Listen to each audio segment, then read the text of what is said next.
ये है मैकमोहन रेखा जिसे 1914 शिमला कन्वेंशन में ग्रेट ब्रिटेन, चाइना और तिब्बत द्वारा परिभाषित की गई थी और ये बॉर्डर थी between British India and Tibet. 1949 में चाइना में कम्युनिस्ट की सत्ता आ जाने पर वह 1949 के प्रायर सारे जो इंटरनेशनल अग्रीमेंट थे उसे अस्वीकार करता है।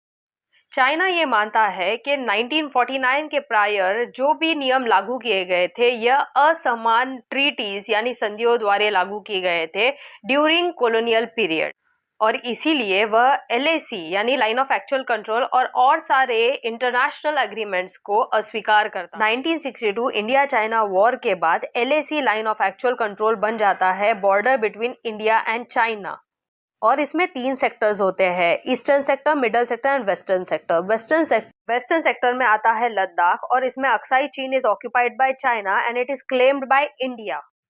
मिडिल सेक्टर में आता है उत्तराखंड एंड हिमाचल प्रदेश जो कि लीस्ट कंट्रोवर्शियल एरिया है एंड ईस्टर्न सेक्टर में आता है अरुणाचल प्रदेश एंड सिक्किम जो कि चाइना क्लेम करता है as its own territory. Arunachal Pradesh को वो रिपीटेडली रेफर करता है एज साउथ तिब्बत या जैंगनन।